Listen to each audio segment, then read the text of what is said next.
Hey guys, this is James. And this is Denny from TDB, bringing you guys episode 172. Yeah, so what do we have today, Denny? We got some Alishan, some green oolong. This was sent in to us. This is from Ryan. Yeah, thank you, Ryan. Via Teamasters. Yeah, from the Penn State Institute. So check out both those places. Yeah, so this is you're going to help me pronounce this correctly. Qingshan oolong, just from the Alishan mountain. Yep, so Alishan classic Taiwanese growing area. Yeah. And it's been a while, I feel like, since we had some fresh Taiwanese oolong on the show. Yeah, and I've been drinking through this. I've had at least half of it already. I've had 4 or 5 sessions of this stuff, and I really like it. Yeah. So this is, again, one of those cases where James sends me home with some homework, give it a taste, and I find it to be really tasty. So looks clean. Yeah, actually it is really clean. I do like to do a quick a rinse on this just to get it going a little bit faster, but yeah, the second steeping And what's your methodology to know how many leaves to put in the gaiwan? This oolong, so part of it is experience with the tea. Yeah. This oolong is extremely rolled. So the actual small little pebbles essentially will expand to be enormous. So that being said, I'm filling the gaiwan so that the bottom of the gaiwan is basically covered with leaf and lovely smell that I don't even need to sniff the leaves from. It's really fragrant already. Great aromatics. Yeah. Doesn't even look like it's unrolled very much, so. Yeah.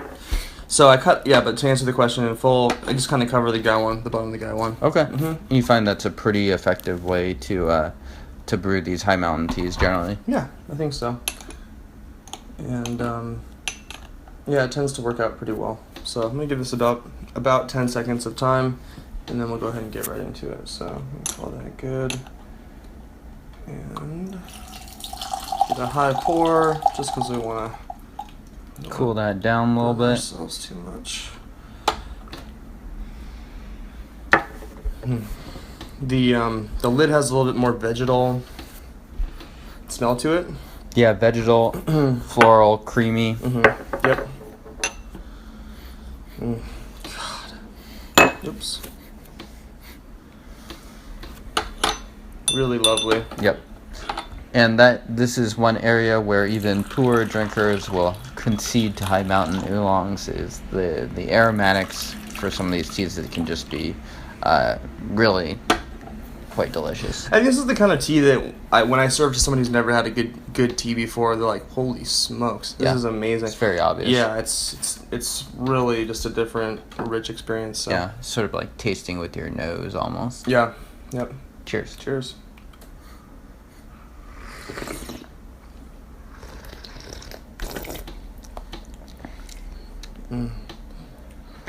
It's actually I would consider this to be a little bit light, which is great because it's already got really good body. Yeah. So the body will just get better and better. It's got a little bit of that creaminess. Yeah, I definitely noticed that creaminess. It tastes fairly similar to what it smells like.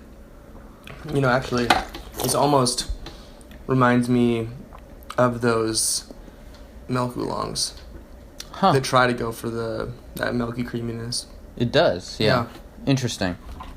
But it doesn't taste gross. Some of those milk oolongs are gross. Mm-hmm. Can be very artificial tasting. Yeah. I mean, those really appeal to the nose of novices. Yep. And once you get a little bit more experience, then they start to be a little bit artificial tasting. This has more of a natural, creamy floralness to it. Yep. So I give it a little bit less time, and that's because the gaiwan at this point is really almost full. Yeah.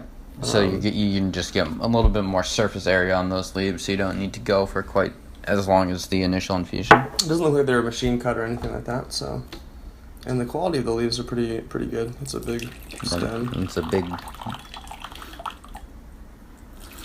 One of the nice things about this tea is that it's spring harvest. I think it was harvested in April. Yep, April of this year. April 20th. It is now July 27th. So pretty dang fresh, all things considered. Mm-hmm. Especially for getting it here to the United States. So yeah, absolutely. Yeah. Let's give another shot. Cheers, guys. Cheers.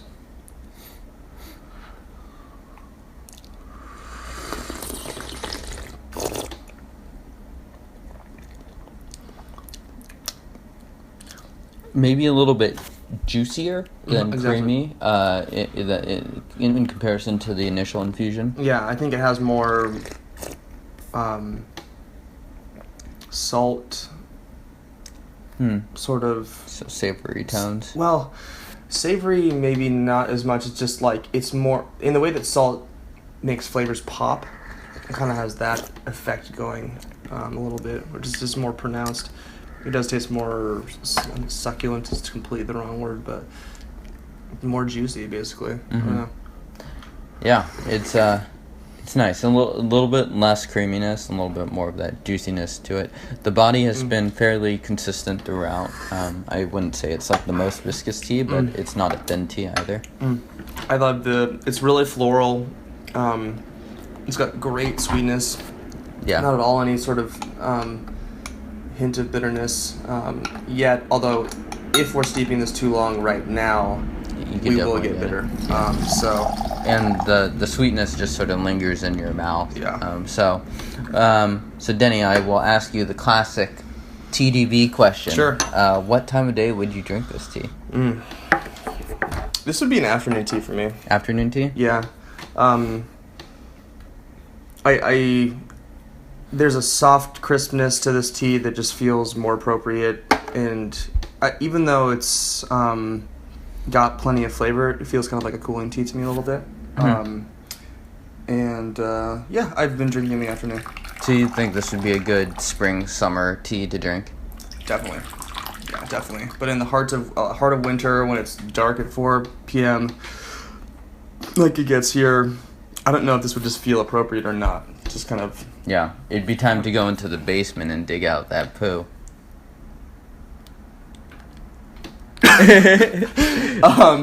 So this is, I mean, it's interesting. I brought this on this show thinking this is a great tasting tea. This is totally center classic Alishan green oolong. But there's nothing wrong with that at all. This is really yummy. In my mind, and a great tea to introduce to folks. And we have a lot of steepings come out of this because you can still see that it's got plenty of tea leaves to unravel in here too. So yeah, this has been a really pleasant tea to be drinking regularly and enjoying on a weekly basis or a daily basis even. So I thought I would share it with you guys. Yeah.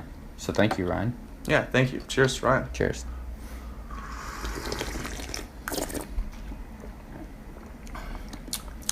From the first steeping until now, what are you getting that's changing out of this tea? I feel like the juiciness and the body has increased. The body, especially in this one, is striking me as particularly strong.